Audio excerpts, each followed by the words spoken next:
नमस्कार दोस्तों, आज का हमारा विषय है भृगु पारिक के बहुसंस्कृतिवाद के जो विचार है उनको समझना।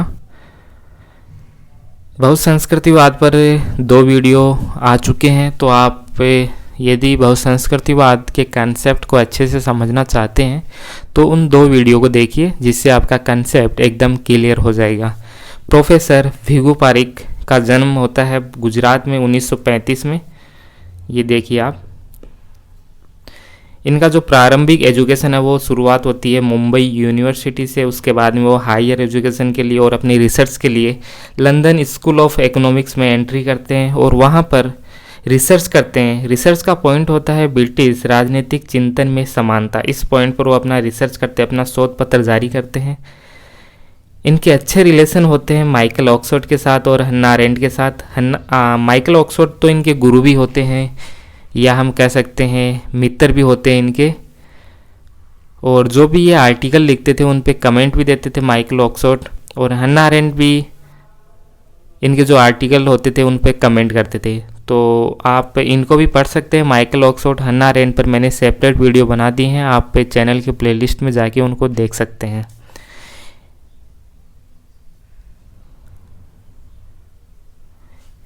ये बड़ौदा यूनिवर्सिटी है, उसके कुलपति भी रहे हैं। 2000 में ब्रिटेन लॉर्ड सभा के जो आजीवन सदस्य के रूप में इनको मनोनीत किया जाता है। ब्रिटेन का जो लॉर्ड सभा है उसमें मनोनीत किया जाता है आजीवन सदस्य के रूप में। ये डिप्टी चेयरमैन भी होते हैं, ये महत्वपूर्ण है, इसको आपको अच्छे से ध्यान में रखना है। चेयरमैन होते हैं commission of the racial equality and commission of the future of multi ethnic Britain. ये एक कमीशन बनाया जाता है ब्रिटेन में, और इस कमीशन के जो चेयरमैन होते हैं, डिप्टी चेयरमैन होते हैं, वो भृगु पारिक होते हैं। और इनकी एक रिपोर्ट पब्लिश होती है जिसको पारिक रिपोर्ट के नाम से जाना जाता है। महत्वपूर्ण है, इसका हेडिंग है the future of multi ethnic Britain, और इसको कहा जाता है पारिक रिपोर्ट। इसमें क्या होता है कि पिछले 30 सालों में ब्रिटेन में क्या परिवर्तन होता है उसके बारे में इसमें लिखा होता है। जैसे ग्लोबलाइजेशन के बारे में इस रिपोर्ट में लिखा होता है, माइग्रेशन के बारे में, द एंड ऑफ एम्पायर के बारे में, Britain decline as a world power के रूप में, और डेवलपमेंट ऑफ कल्चरल प्लूरिज्म और इंटीग्रेशन विथ यूरोप। इन सब जो ये पॉइंट्स है इनके बारे में भी जो भी पारिक रिपोर्ट होती है उसमें लिखा होता है, तो आपको ध्यान में रखना है ये पारिक रिपोर्ट को भी। अब इनके जो बहुसंस्कृतिवाद के विचार है उसको हम समझते हैं। ये बहुसंस्कृतिवाद को सबसे पहले एक्सप्लेन करेंगे और फिर जो समस्याएं होती हैं उनका समाधान भी करेंगे अपने कंसेप्ट के द्वारा। ये संस्कृतियों के 3 लक्षण बताते हैं। जो संस्कृति होती है, कल्चर होती है, वो इनके 3 लक्षण बताते हैं। पहला ये है कि प्रत्येक व्यक्ति सांस्कृतिक रूप से अपनी संस्कृति से बंधा होता है। व्यक्ति की मान्यता, उसकी पहचान आदि सभी व्यक्ति की संस्कृतियों से घनिष्ठ रूप से संबंधित होती है। व्यक्ति अपनी संस्कृति की अवहेलना पूर्णतया नहीं कर सकता है। इसको मैंने शुरुआत में बता दिया था अपने फर्स्ट वीडियो में कि व्यक्ति किस प्रकार से अपनी संस्कृति से बंधा होता है, किस प्रकार एक संस्कृति व्यक्ति की आत्मा का ही भाग होता है। एक संस्कृति को व्यक्ति अपनी पहचान से जोड़ता है और अपने जीवन के जो लक्ष्य होते हैं उनको पूर्ण करने में भी इस संस्कृति की महत्वपूर्ण भूमिका होती है। तो एक व्यक्ति चाहकर भी अपनी संस्कृति से अलग नहीं हो सकता। कोई भी संस्कृति पूर्णतया ना तो अच्छी होती है ना ही खराब होती है। प्रत्येक संस्कृति को अपनी स्वतंत्र एवं स्वस्थ विकास का अवसर प्राप्त होना चाहिए।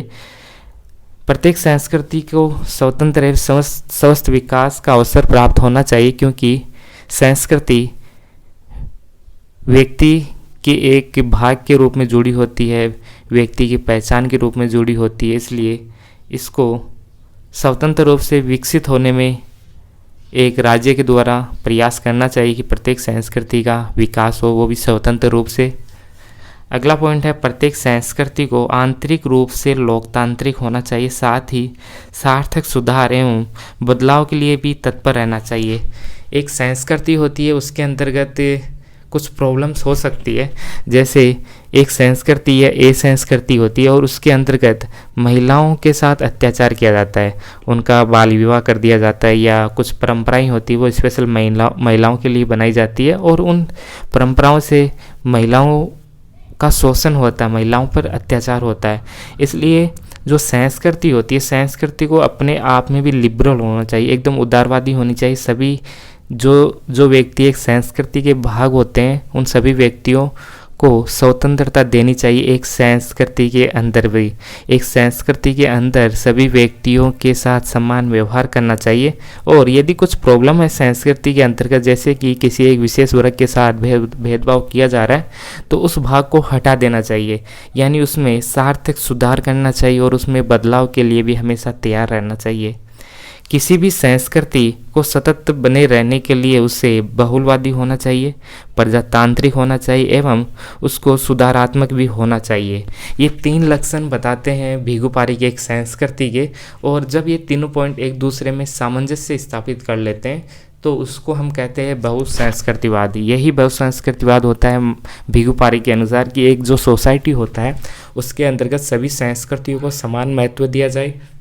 साथ ही साथ एक संस्कृति होती है उसको उदारवादी होना चाहिए और किसी भी संस्कृति को श्रेष्ठ नहीं बताना चाहिए। सभी संस्कृतियाँ अपने आप में समान होती है और प्रत्येक संस्कृति का अपना महत्व होता है। प्रत्येक संस्कृति व्यक्ति से जुड़ी होती है, व्यक्ति की पहचान से जुड़ी होती है। प्रत्येक संस्कृति के माध्यम से व्यक्ति अपने उद्देश्यों को पूरा कर सकता है। तो यदि ये तीनों जो मैंने पॉइंट बताए हैं इनमें सामंजस्य स्थापित हो जाए, इन 3 सांस्कृतिक लक्षणों का आपसी सामंजस्य हो जाए, तो उसी को भृगु पारिक कहते हैं कि यही बहुसांस्कृतिक है, यही बहुसांस्कृतिक समाज होता है। अब एक समस्या आती है, बहुसंस्कृतिवाद को एक्सप्लेन कर देते हैं यहाँ पर भृगु पारिक, उसके बाद में एक समस्या का समाधान करते हैं कि अप्रवासी समस्या का समाधान कैसे किया जाए।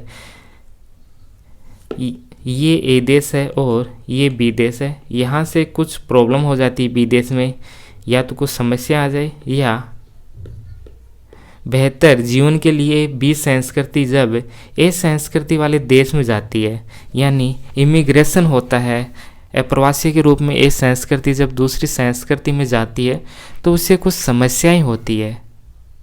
तो उन समस्याओं का समाधान कैसे किया जाए, इसके बारे में भी भृगु पारिक बताते हैं कि ये था 1990 का समय। 1990 का समय था जब साम्यवाद का प्रतिनिधित्व जो यूएसएसआर कर रहा था उसका विघटन हो जाता है और पूरे विश्व में नहीं, मुख्यतः जो पूर्वी यूरोप था, इसके अलावा कनाडा था, ब्रिटेन था, ऑस्ट्रेलिया था, इन देशों में अप्रवासी समस्या देखने को मिलती है। यहाँ पर दूसरे देश शरणार्थी के रूप में आते हैं और उनके साथ कुछ प्रॉब्लम हो जाती है। तो इस प्रकार की जो प्रॉब्लम होती है उनका समाधान कैसे किया जाए, तो उन समस्याओं के समाधान के लिए एक राज्य क्या कर सकता है, ये देखिए। एक राज्य अप्रवासी की जो समस्या होती है उसके समाधान के लिए कुछ उपाय कर सकता है। एक उपाय तो वो ये कर सकता है कि सभी सांस्कृतिक समूहों को समान महत्व दिया जाए। जो अप्रवासी यदि हमारे देश में आते हैं तो उनको भी वही अधिकार दिया जाए, वही समानता का अधिकार, स्वतंत्रता दिया जाए, उनके साथ न्याय किया जाए, यानी सबके साथ समान व्यवहार किया जाए। तो एक प्रकार से यह भी उपाय हो सकता है। इस प्रकार का मॉडल एक राष्ट्र अपना सकता है कि जो बाहरी संस्कृति अपने देश में आती है अप्रवासी के रूप में, तो उनके साथ हम समान व्यवहार कर सकते हैं। दूसरा है, अप्रवासी जिस देश में जा रहे हैं उस देश की संस्कृति के साथ मिल जाएं। यदि बी संस्कृति ए संस्कृति में जा रही है तो ए संस्कृति की जो परंपराएं, मान्यताएं बनी हुई है, जो संस्कृति की मूल मान्यताएं हैं, उनको बी संस्कृति स्वीकार कर लेनी चाहिए, ऐसा मानना है एक राष्ट्र का। एक राष्ट्र इस प्रकार का भी मॉडल अपना सकता है। तीसरा मॉडल ये अपना सकता है कि जो निजी क्षेत्र होता है उसमें अपनी संस्कृति का पालन किया जाए। जो अपना प्राइवेट स्फीयर होता है उसमें अपनी संस्कृति की जो परंपराएं होती है उसका पालन किया जाए, और सार्वजनिक जो क्षेत्र होता है उसमें एक राज्य की जो अपनी संस्कृति होती है, एक समान संस्कृति होती है, उसका पालन किया जाए। जैसे कि एक समान नागरिकता संहिता बोल सकते हैं हम। समान नागरिकता संहिता समान नागरिकता संहिता, जिसमें जो महत्वपूर्ण मुद्दे होते हैं जैसे विवाह से संबंधित मुद्दे होते हैं, तलाक से संबंधित मुद्दे होते हैं, इन पर एक राष्ट्र की अपनी एक नीति होनी चाहिए। एक नीति होती है तो उस नीति का पालन भी सभी संस्कृतियों को करना चाहिए। यानी एक समान नागरिक संहिता होती है, उसका पालन सभी संस्कृतियों के द्वारा किया जाना चाहिए। और एक संस्कृति अपनी खुद की मान्यताएं होती है, उसका पालन एक संस्कृति को निजी क्षेत्र में करना चाहिए। यानी अपना जो ग्रुप होता है उसी के अंतर्गत उस संस्कृति को बनाए रखना चाहिए, उस संस्कृति मान्यताएं हैं उसको। भीगू पारिक कहते हैं कि जब एक राष्ट्र के द्वारा इन तीनों प्रकार के मॉडल में किसी भी प्रकार का मॉडल अपनाया जाता है और जब वह कहता है कि हम एक संस्कृति के साथ किसी भी प्रकार का अव्यवहार नहीं कर रहे, सबके साथ हम समानता का व्यवहार कर रहे हैं, हमारे लिए सभी संस्कृतियाँ एक तरह की है, तो अक्सर देखा गया कि एक राष्ट्र के अंतर्गत जो बहुसंख्यक संस्कृति होती है उसकी प्रभावशीलता हमें देखने को मिलती है। एग्जाम्पल देखिए, ए संस्कृति और बी संस्कृति है। ए संस्कृति की पॉपुलेशन 80% है और 20 प्रकार की जो संस्कृति है उसकी पॉपुलेशन है 20%। तो यदि एक राष्ट्रभाषा बनाने की जब बात आती है तो राष्ट्रभाषा वही होगी जो 80% लोग बोलते हैं। और जब किसी कानून बनाने की बात आती है, कोई भी कानून बनाने की बात आती है, वह कानून संस्कृति से संबंधित भी हो सकता है। तो इस प्रकार का कानून है वह भी 80% के जो लोग हैं इनके द्वारा आसानी से बनाया जा सकता है। जैसे संसद होती है, संसद में इनकी मेजोरिटी रहेगी तो ये कोई भी कानून बना सकते हैं और बी प्रकार की जो संस्कृति है इसकी मान्यताओं को समाप्त भी कर सकते हैं। तो जब प्रवासी दूसरे देशों में जाते हैं तो उनकी प्रॉब्लम्स का समाधान कैसे किया जाए। एक सांस्कृतिक समूह होता है और उनके बीच में संघर्ष भी होता है। दो सांस्कृतिक समूह है और अप्रवासी जब इस सांस्कृतिक समूह में मिलते हैं तो उनके बीच में संघर्ष होता है। संघर्ष होता है संस्कृति को लेके कि कौन सी संस्कृति अच्छी है, कौन सी संस्कृति बुरी है, किस संस्कृति को महत्व दिया जाए, किस संस्कृति को कम महत्व दिया जाए, इनके बीच में संघर्ष होता है। तो इस सांस्कृतिक जो संघर्ष होता है उसका समाधान करने के लिए भीगू पारिक एक कंसेप्ट देते हैं, एक थ्योरी देते हैं जिसको कहा जाता है डायलॉजिकल थ्योरी, या इसको हम कहते हैं कन्वर्सेशनल थ्योरी ऑफ मल्टीकल्चरलिज्म। इसमें इस थ्योरी के अंतर्गत क्या होता है, डायलॉग होता है। एक संस्कृति के भीतर डायलॉग होता है और दो संस्कृतियों के बीच में भी डायलॉग हो सकता है।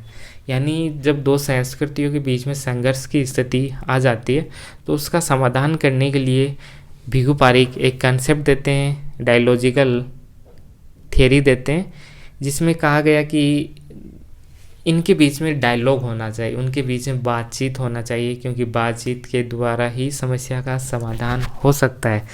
तो इस प्रकार के समाधान के लिए एक संस्कृति के भीतर भी डायलॉग होना चाहिए, क्योंकि एक संस्कृति के भीतर भी कुछ बुराइयां होती है। एक संस्कृति के अंतर्गत भी कुछ जो वर्ग होता है, जैसे महिला एक वर्ग हो गया, उनके साथ अन्याय किया जाता है, तो उनके भीतर भी एक डायलॉग होना चाहिए।